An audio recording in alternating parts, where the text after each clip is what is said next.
আজ্ঞার সম্পর্ক ছিল, ওর স্বামীই দিছে দশের সামনে।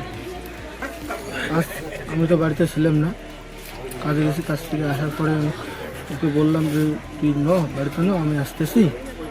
ও মা ছিল, মা গেছে ছাগল বান্ধিতে, মাকে ওগুলো চিলকিরাচ্ছে, ও স্বামী এসে পুরা পুলে কোপাচ্ছে।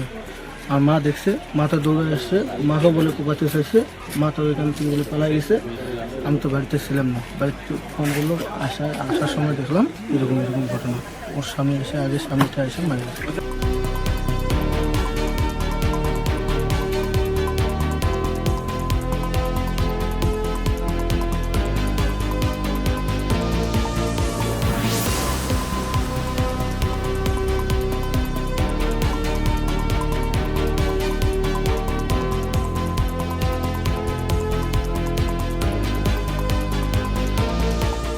উনি তো আমার ছেলের সাথে বিয়ে দিল এই যে সামনে রবিবার। আচ্ছা, বিয়ে দিল 10-এর সামনে, সবার মুখের আগে বিয়ে দিল, সবাই আসছে। ও নিজে বিয়ে দিল আমার ছেলের সাথে। দেওয়ার পরে তো তারপরে তো ছেলেকে তো আমি তো বাড়িতে ঢুকে নিয়ে যে পাশে ওইখানে ঘরে রাখছি, যে একটা ইসে করে তারপরে উঠাবো বাড়িতে। এই পর্যন্ত আমি জানি। তারপরে বউটা তো আমি খাওয়া টাওয়া দেই, বাড়িতে ঢুকাই না, যে আমরা 10 জনকে হাতে এসে না করে তো আমি ঢুকবো না। তারপরে উনি আজকে করলো কি, ও তো বাড়িতে নেই, বিয়ে বাড়িতে গেছে। আজকে সকালবেলা দেখলাম উনাকে, আমি যখন ছাগল বাঁধতে গেলাম তখন ওকে দেখলাম। এদিকে গেল, যাওয়ার পরে আবার এদিকে চলে আসলো।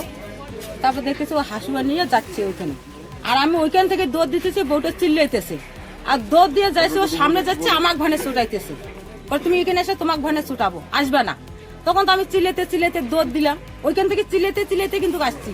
আবার এখানে দেখতেছি ওই রকম, আবার ওকে যাইতে দেয় না, আবার চিল্লাইতে ওদিকে গেছে। সেটা তো স্যার আমরা বলতে পারি না। এখন আমরা কিভাবে জানি? উনি বিয়ে দিছে, উনি বিয়ে দিছে। আজকে এখন এলো, ও কি মনে ছিল সেটা তো আমরা বলতে পারি না।